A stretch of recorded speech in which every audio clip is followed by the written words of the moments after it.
What the Actual Fork podcast is co-hosted by two intuitive eating registered dietitians, yours truly, Sammy Previtt, owner of Fine Food Freedom, and Jenna Warner, owner of Happy, Strong, Healthy. We can't stand diet culture bullshit and love keeping it real. Our mission is for all humans to believe that they are made for so much more than chasing a smaller body. We are also here to share with you that food can be fun and pleasurable again. Although we are medical professionals, we are human too. We are not afraid to share our deepest, darkest secrets and how years of our lives were taken by diet culture. We started this podcast so no human has to feel alone in their journey towards food freedom. So get comfy and join us for a casual convo where you can expect to laugh, cry, learn, and grow. Welcome back to another episode of What the Actual Fork podcast. Today, it is just I playing host. But I do have a guest on today. So I, as in Sammy, I know you can't see me if you're listening to this, but I'm riding solo on today's podcast, but I brought a guest on today that I cannot say enough amazing things about. So we have Nicola Salmon, who is a fat positive feminist fertility coach and the author of Fat and Fertile. She advocates for change in how fat women are treated in their fertility journey. She supports fat women who are struggling to get pregnant to find peace with their body and find their own version of health and finally escape the yo-yo dieting cycle. Nicola has spoken on several podcasts, online summits, events, on her website, which I have pulled up here. Honestly, she has so many qualifications and so much experience that I'm not going to list them all, but she has her diploma in acupuncture from the College of Naturopathic Medicine. She has her diploma in naturopathy from the College of Naturopathic Medicine. She has her integrative fertility coaching certification. She is a member of the Association of Size Diversity and Health. So many things, but I have been wanting to do this interview with Nicola for so long. I had reached out to her a long time ago when my infertility journey had started and I hadn't shared publicly yet. And her and I had stayed in touch. And as you'll see on today's interview, I share a little bit about my infertility journey, but I want to make it really clear that, I reside in a straight size normal, air quotes, normal body by society standards. So I cannot even begin to understand the discrimination or the oppression that larger bodied women get when they go through fertility treatments. And to hear the array and the variety of resources and education and skill sets that Nicola has to support people in larger bodies that are going through fertility treatments, or just family planning in general is amazing. This is so needed. Like, I just want to scream it from the rooftops. And we cover everything about just, if you go into a doctor's office and they tell you to lose weight and that's going to get you pregnant, like that's bullshit, right? And I often say to my clients, like, okay, if a doctor says that to you, right? If a doctor says, okay, you need to lose weight and then you'll get pregnant. Okay, well, here's someone in a straight size body or a smaller body who a doctor wouldn't tell me to lose weight to get pregnant. And yet here I am struggling to get pregnant. And so she just does an amazing job of breaking down the actual research around BMI and fertility rates and pregnancy and resources and just all of the things. If you can't tell, I feel like I'm talking a mile a minute because I'm so jazzed up. This made me cry. This made me laugh. I just feel so blessed and fortunate that we can bring this conversation to you. If you do not already, please go follow Nicola. Her account is Fat Positive Fertility. We will say that again on the episode if you missed it. I'm going to stop talking and just let you listen because this episode is fantastic. If you know anybody struggling with fertility, or especially anybody in a larger body struggling with fertility, please send this to a friend, to a family member, to a loved one. This conversation needs to be heard all around the world, everywhere. So enjoy. please do not forget to like, subscribe, and share. We appreciate you. We love you. So happy you're here, and enjoy this episode. Thank you for being here with me today, Nicola. And I am so excited for this conversation. Like I was just saying off air, I was like, okay, zip it. Like, don't say anything because I want to make sure we record everything. So thank you so much for your time. I'm so excited too. I just can't wait to chat with you and explore all the things. And yeah, let's go. It's going to be so good. Awesome. Well, so I think I found you a couple different ways. So when I openly started sharing about my infertility journey on our page, I had a bunch of people reaching out to me, and I had a client of mine who had read your book, Fat and Fertile, which we'll definitely get into. And then a couple different intuitive eating counselors, like, you have to follow her. Like, she's amazing. So then I followed you. And then I think I messaged you because at that point, I guess that was before I shared publicly. I was like, I want to talk to you, but I want to wait until I'm like publicly talking about infertility. So I think the conversation can just go so many places. But I'm so happy that so many people led me your way. And I would love for you to just start with how, and you can take 30 seconds, you can take 30 minutes.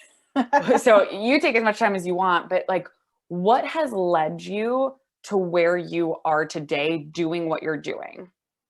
Good question. It has been a real path of many kind of twists and turns. So the thing that I can kind of take it right back to was 20 years ago when I was 16, I was diagnosed with PCOS, and the doctor told me I wouldn't be able to have kids.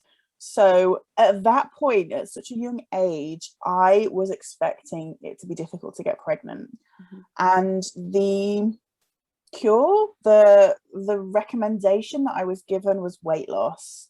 So immediately, at a really young age, I was kind of thrown into diet culture and told that, if you want to have a family, if you want to do these quote unquote normal things in life, then you've got to lose weight. And I wasn't, I was just a normal kid. Like, I wasn't, it was just, wild that was the only real recommendation that I was given in order to support my health. And that really led to years of yo-yo dieting, of disordered eating, of really struggling with my trust in my body, really finding it difficult to accept myself, and just having this belief that I was unlovable, that I was broken, that in some way that I was never going to have my happily ever after because I was fat, because I wasn't able to have kids. Like, I just felt like I was completely unlovable.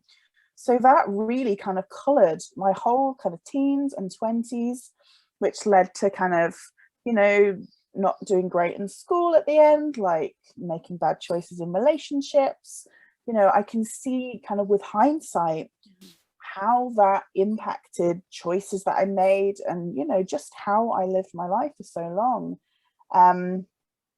It wasn't until I was a bit older, so kind of in my early 20s, that I'd done the uni thing.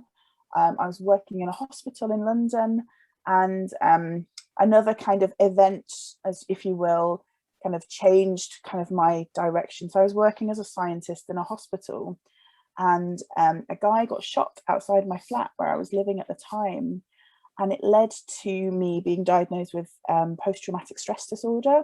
So I had to be signed off work. I was really struggling with my mental health, and that's really what led me to acupuncture. So I'd never had it before.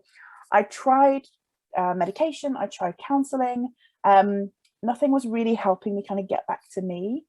And it was just a pure coincidence that I went into this therapy center. They recommended acupuncture. I tried it, and it had such a profound impact on me that I just decided on a bit of a whim that I was going to train to be an acupuncturist. And this is no small feat. Like, this isn't a weekend course. It's like a 4-year degree. Yeah. So it felt like a really, really bad time to make like such a big life decision. But I did it. I followed it through.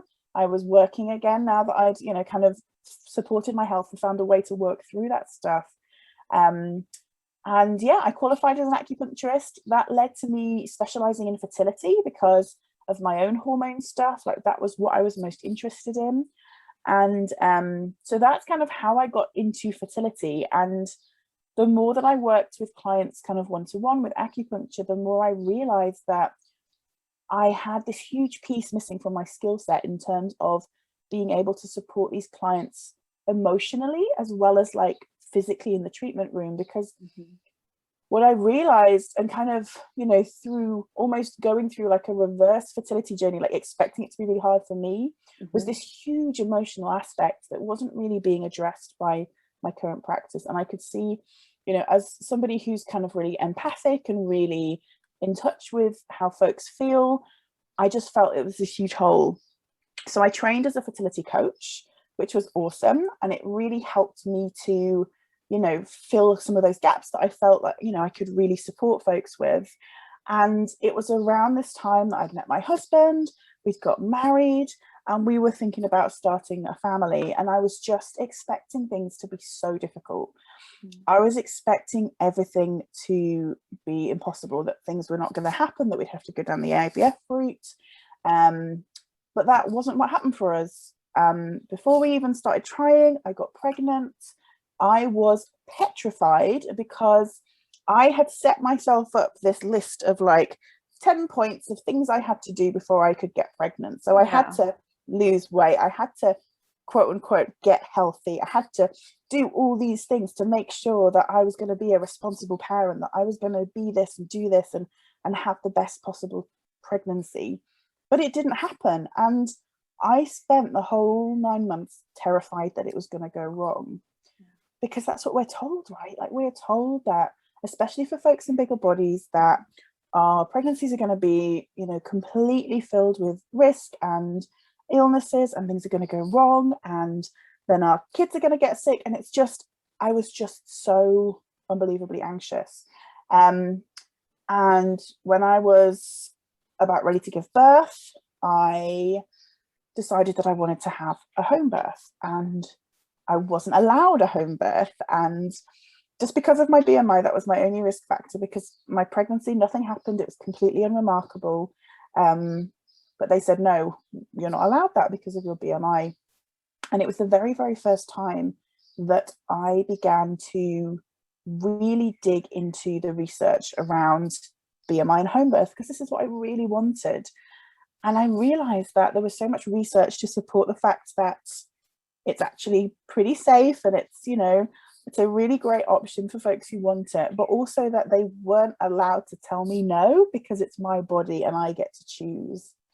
And that was such a huge breakthrough in terms of really, really understanding that I don't just have to nod and agree and say yes to whatever the doctor says, and that I have body autonomy, which means I get to make the choices about my health.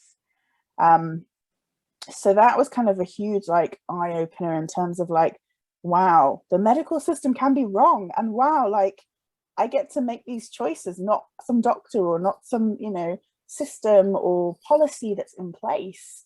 And the kind of the final piece of like getting to where I am right now was when my first son was about 6 months old, and we were wanting to introduce foods.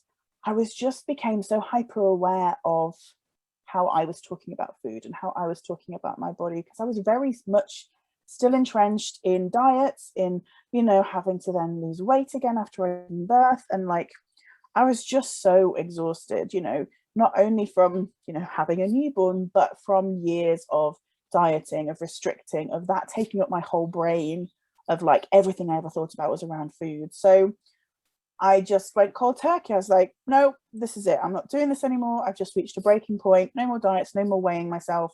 I quit. And luckily at the time, I was able to find community in like Instagram. The internet was around, so I could like see other people in fat bodies living incredible lives, doing awesome things, and not dieting, and still, you know, surviving, and, you know, and being okay and being happy with that. So it's been like a long journey, but once I'd taken that step, I just realized that, wow, like the fertility world, which I'm in, so like fertility coaching, fertility acupuncture, is so filled with diet culture. There's so much diet culture in terms of how we talk about food, how hyper obsessed folks get around food, which is totally understandable. But it doesn't serve people. It just makes people more stressed, more anxious, and increases that rate of disordered eating for folks who want to get pregnant. So I was just like, this is so wrong, and fat folks are just not being supported because we are getting denied care and access. So I was like, I just got to start talking about this, because I cannot let this go on. This is just not acceptable. And I know in a parallel universe, that would be me going through that and struggling to get pregnant and not being able to access that support and feeling like I had to go on every diet possible in order to get that access and get that care. So I just realized that, I am so lucky to be in a position where I have completed my family, and I have that energy to give, and I have that passion and understanding to give. And I just really needed to start talking about this and supporting folks on that path, so they just feel less alone, because it's lonely going through fertility stuff. But when you're fat, you have so much fear around talking about that, because often folks will say, well, of course you can't get pregnant because you're fat. Have you tried this diet and this diet? And it's so traumatic and so shameful that folks just feel like they are the only one that's going through this, and it's entirely their fault because they cannot lose that weight. Wow. I'm so like, that's it in a nutshell. Yeah, I'm tearing up over here. And I think it's, first of all, just thank you for your vulnerability. Thank you for everything you shared. And I think it just, there's just so many places I want to go. And it's just knowing exactly what you said, and, being an intuitive eating dietitian and supporting people making peace with food in their body, no matter what body they're in. Now also being in this infertility world and going through multiple rounds of IVF, one failing. We've never even made it to a transfer yet.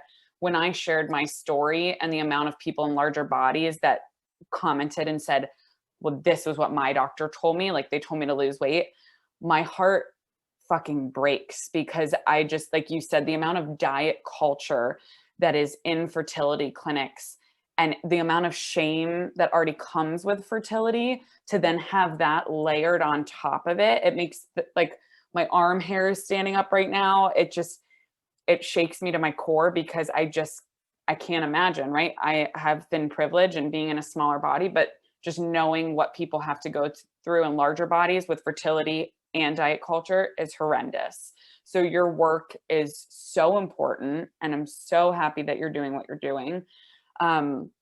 There's so many different ways I want to go with this, but I have one of your Instagram posts pulled up here that kind of takes an extension off of what you were just talking about, is, evidence-based tools you can use to support your fertility journey. And I know you do different workshops, and one of them specifically, I have a post pulled up that you kind of have some points here. Can you speak on at all just how, like, why the recommendations our doctors give us to lose weight is not evidence-based, and like where that comes from, and just that whole, because, and just to use like a little side note, that's what a lot of times when I'm working with clients in larger bodies, we'll talk about this, right? The fat phobia that exists in the medical community outside of infertility. And they'll say, I went in for a hernia and they told me to lose weight, right? I went in with hypothyroidism and they told me to lose weight. My response is always, okay, to that doctor, if I were not in a larger body, what would your advice be to me? Right. And I think of myself as someone with hypothyroidism, infertility. The doctors never tell me to lose weight. So why the hell are they telling these other people to lose weight? Right. And so I would love to hear from you. So why the recommendations our doctors give us to lose weight is not evidence-based in this fertility world, and anywhere you want to take it. Yeah. I mean, it's so layered, because obviously we know that fat phobia and anti-fat bias is just everywhere. Like you said, like any problem, any healthcare problem that you've got, they can blame it on weight. And I think the big thing about fertility stuff is it's not just you, right? Like, sure, your health, is absolutely your number one priority, but what the doctors are often thinking and judging folks on is that you want to get pregnant, you want to create another human life.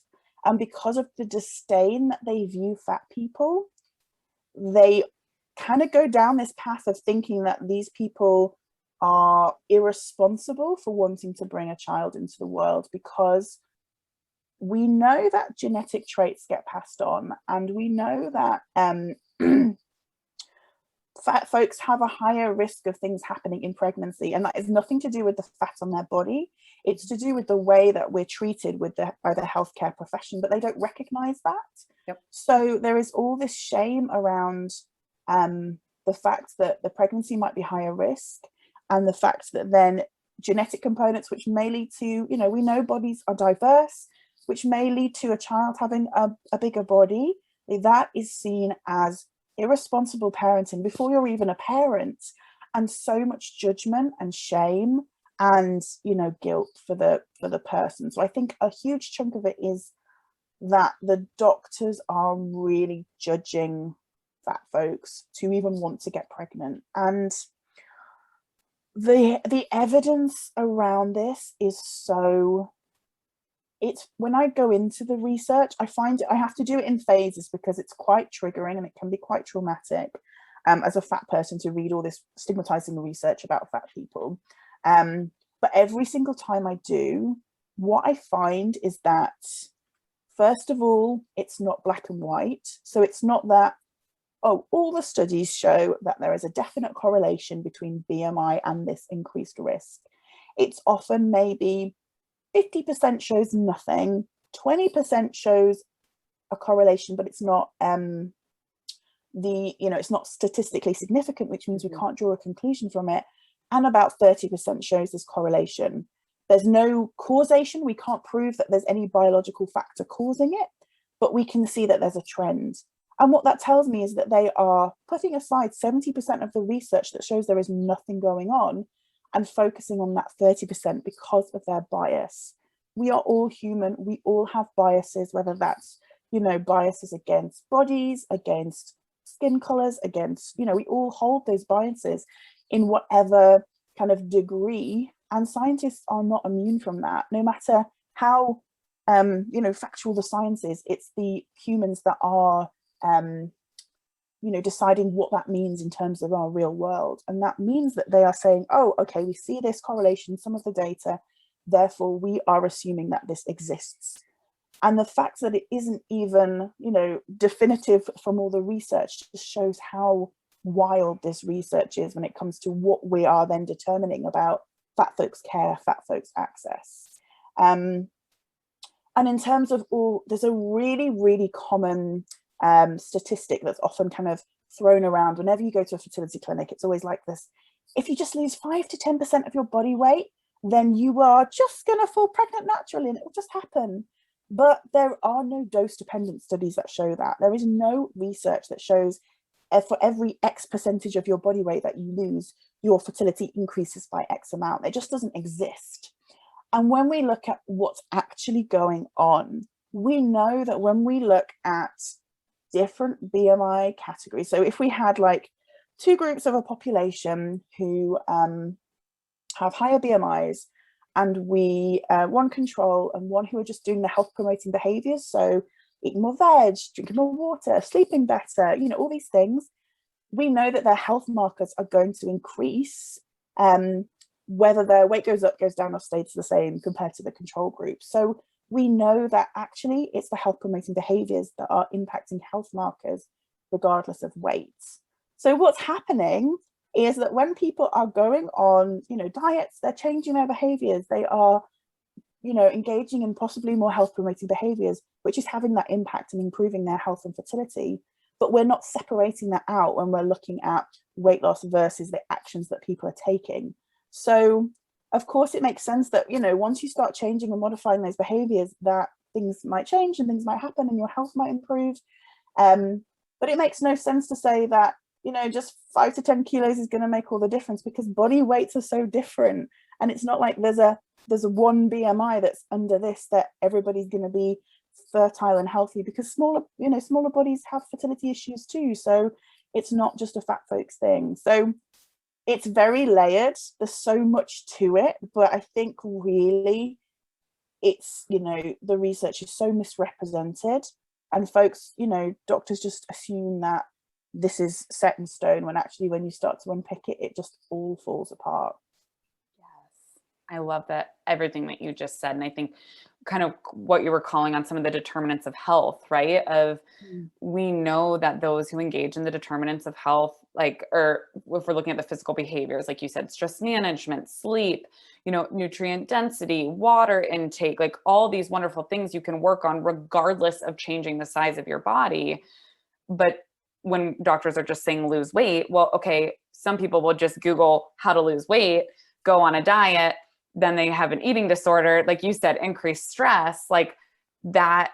Oh, it's just, and I think about like I think about when you start going through IVF, right? For any IVF warriors out there, and you're getting the drugs and they're teaching you how to mix it, and you're going to therapy and you're doing acupuncture, and you're like, and then to on top of that be told like you need to go on a diet or you need to fall, like when that truly has nothing to do with it, when we can just be looking at these health promoting behaviors, it's just, oh, I get so angry. Like Me too. I it's mean, just mm, it just boils my blood. And I think one of the things is that drives me so wild about this is that, these folks don't need that extra stress. And for folks who their weight is at that boundary of maybe being accepted and maybe not, like one of the side effects is either IVF drugs is weight gain, right? Like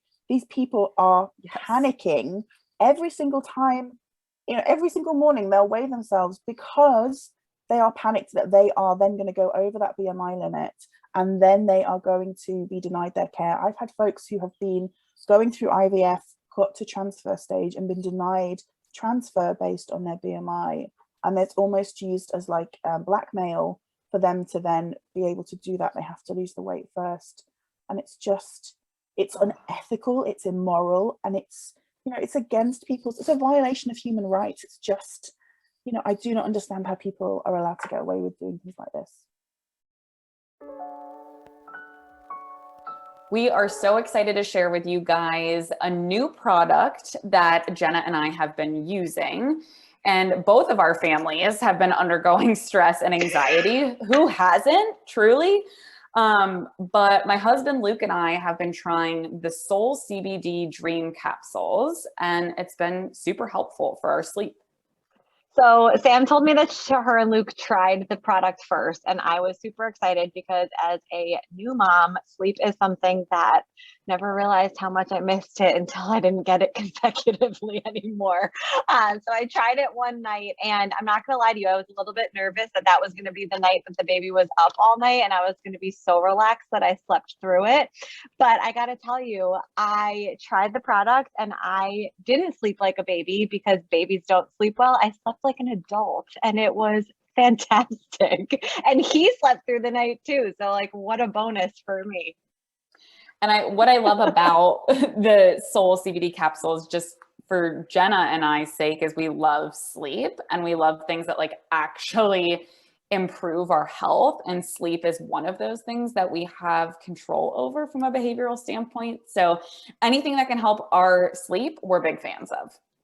Prioritizing sleep is often something that doesn't get talked about enough in the wellness world. And so it is one of the core pieces of both of our practices is helping people prioritize their sleep. And this is a way that Sam and I and our families are trying to do so at this moment. So with that said, we are so excited to share with you that we have a code for you to try Soul CBD as well. You can get 15% off using code WTAF at checkout with www.mysoulcbd.com/WTAF. Again, that's for 15% off using code WTAF at checkout. We are so excited for you to try this. Please tag us when you do and let us know how you sleep. Sweet dreams. So what do we do? Tell me what to do. I'm like, all right, where do I go? What do I need to do? Like, how do we fix what this? do we do? That's a great question. And I wish I had the answers. I mean, for me, what I'm doing is I am talking to clinics.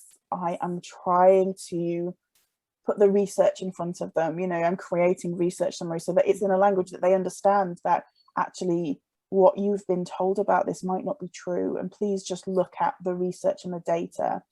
I'm trying to train fertility health professionals to understand this research and to make their, whether that's acupuncturist therapists, make their practices more inclusive of fat folks, from understanding this research so they can support their clients and advocating with clinics, to making sure their clinics are safe and that their social medias are safe. And because if you're not in a fat body, it's really hard to see things that you don't experience. Yes. So learning from a fat person and really starting to understand how what you post, what chairs you buy for your clinic waiting room, how that impacts fat people, and making that safe space for them, because they need support, because they are having to take on so much more work that they shouldn't have to in order to access the same basic care.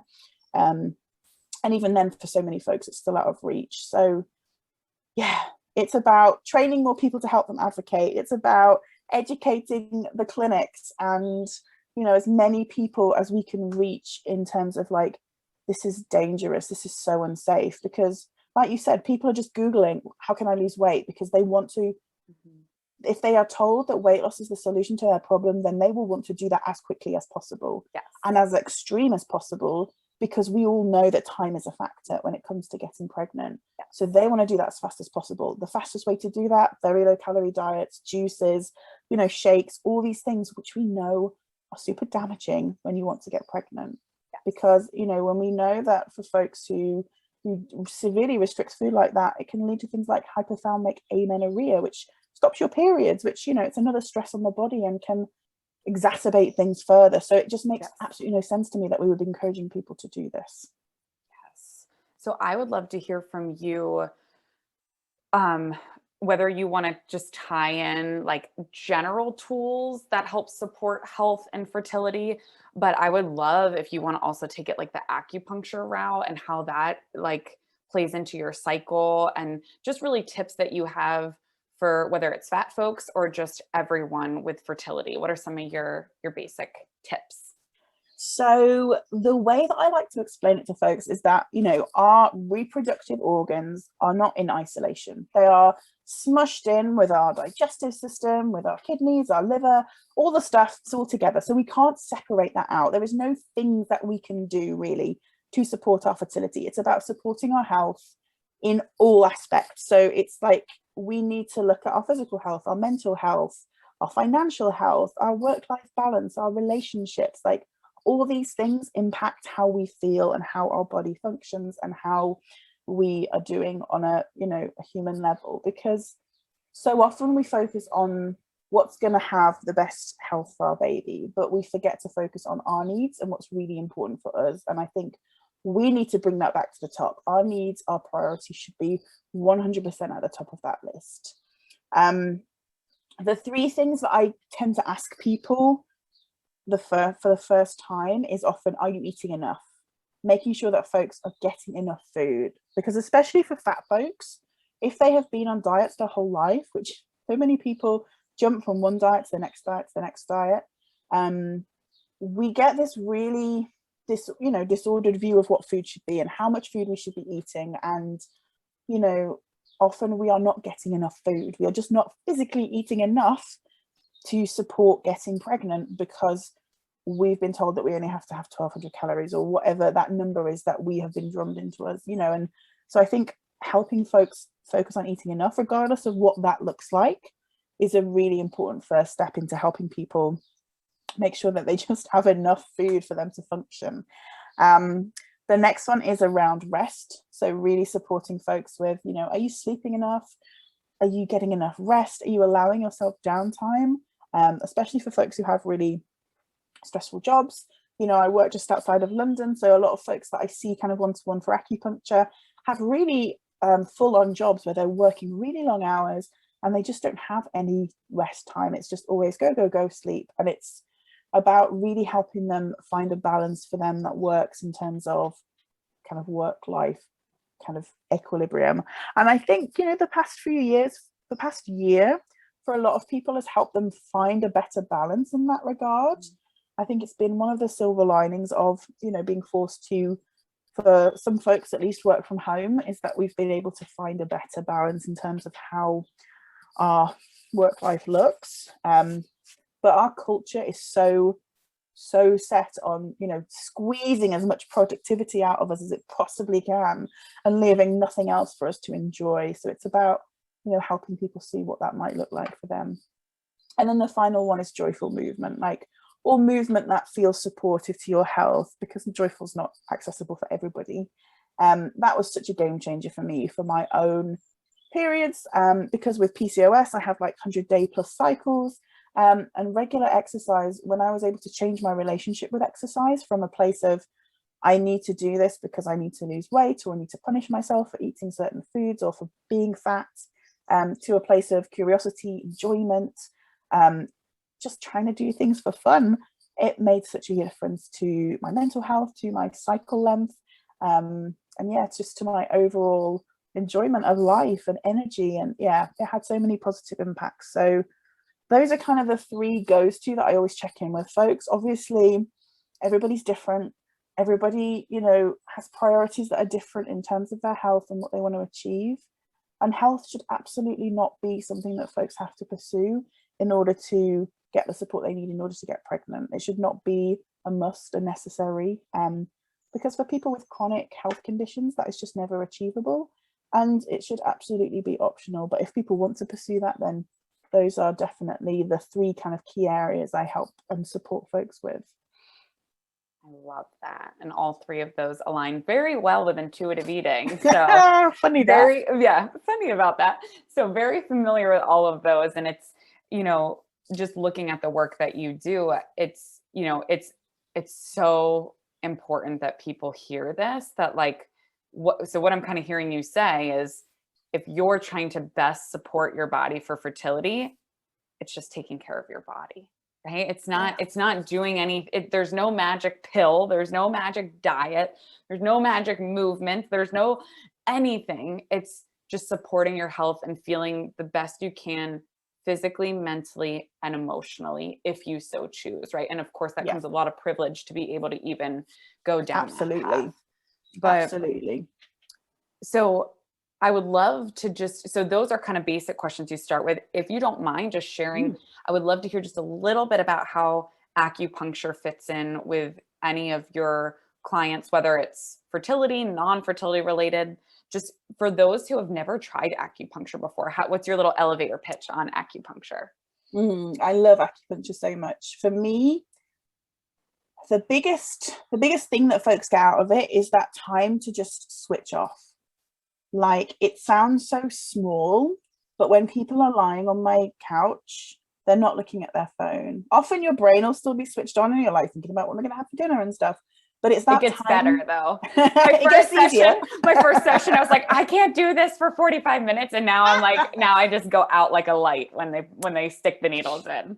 Yeah, it's amazing. So what happens is you're taking your body from this chronic stress state of like fight or flight, which so many of us are in, and especially for marginalized folks, fat folks, black folks, queer folks, we are in this chronically stressed state due to the way that we are oppressed. So that additional stressor of like thinking about having to book that doctor's appointment and what's going to look like, worrying about if you're going to be able to access stuff, like this provides that extra level of stress for us.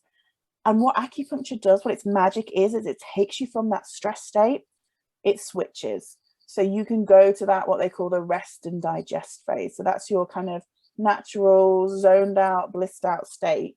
And what that means is that your body is then able to prioritize things like digestion, reproduction, all these things. And it just really helps your body go back to that place of being able to heal, being able to, focus again on reproduction and just kind of that homeostasis, so that finding of rebalancing of what your body needs. When we're in that chronic stress state, it's prioritizing making sure your muscles have got enough blood flow so that you're ready to like fight the tiger, making sure that your lungs have got enough oxygen so that you can run away if you need to, and your brain's on high alert so that you are ready to tackle anything that comes your way. And when you're in that state, your body is absolutely avoiding digestion, it's absolutely avoiding reproduction, because those things are not a priority when you're in a life or death situation. So a lot of folks who are chronically stressed also have things like IBS, you know, problems with their gut, problems. Yeah.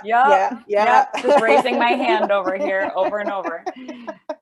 Because that's what's happening. Your body's just going, hold up, we do not have time for making sure we digest your food properly right now, because we've got a bigger priority going on over here in terms of life or death scenario. So that is the magic of acupuncture. It gives you that time to switch off, which none of us really ever get to do right now. There's a really good book, and now I'm not going to be able to remember the name of it. Burnout. Let me see if I can look it up. It is, and they talk about it in amazing ways. So they talk about it in stress cycles.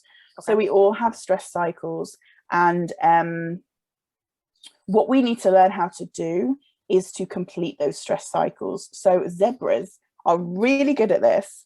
And I love watching like YouTube videos of them doing this. What they do is, once they've been chased by like a tiger or a lion, they just shake like crazy, like buck.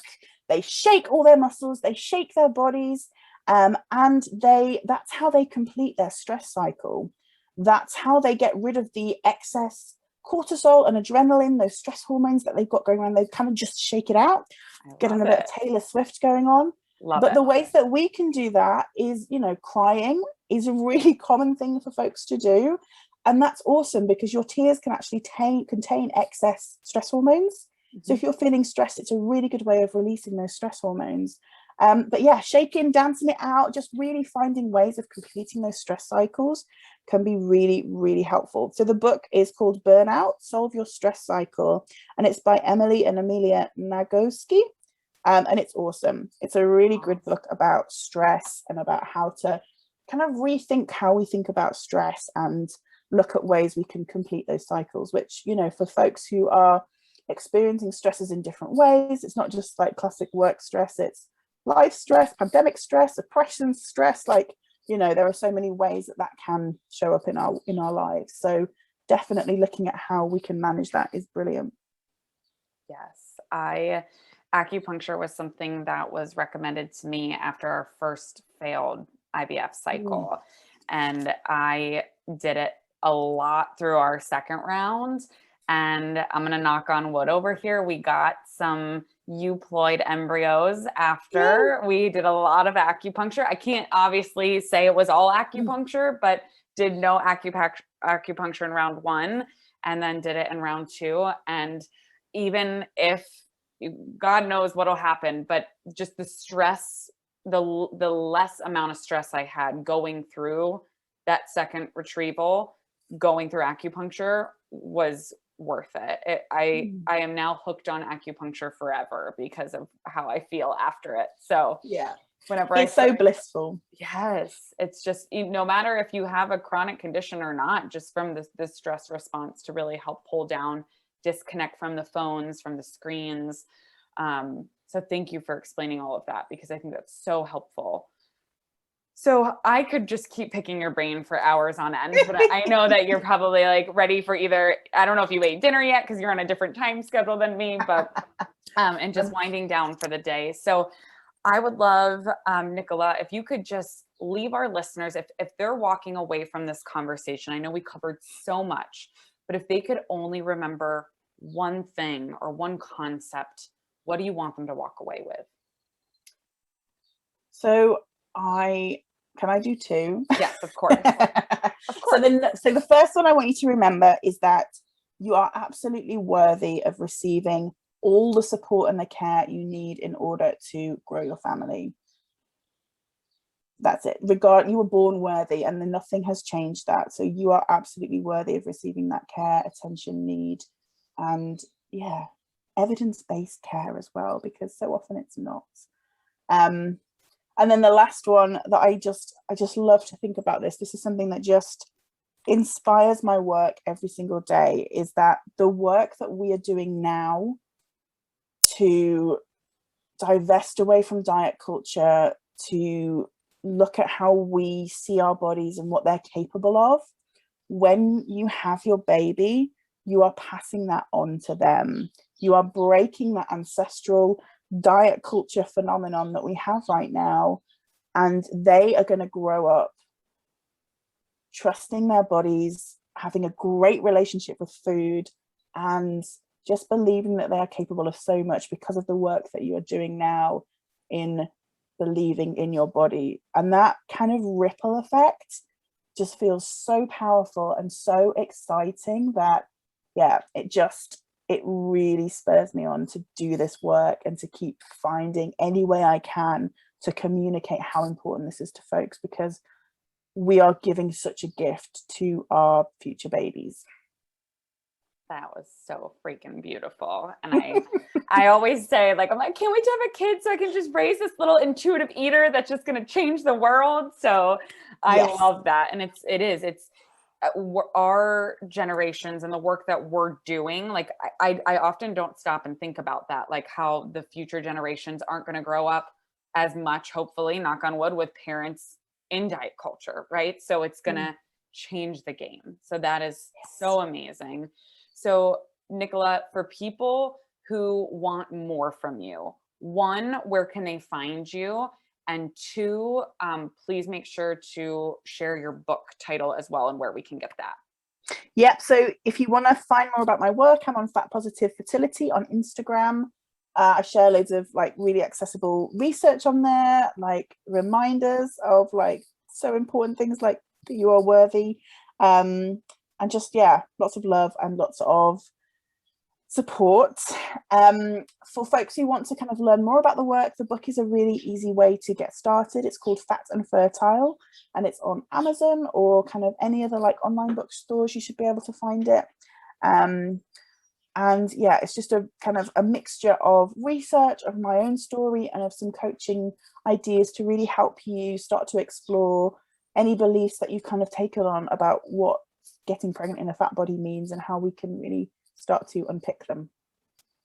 Awesome. Thank you so much for all of your knowledge today. My pleasure. This has been such a joy. Thank you.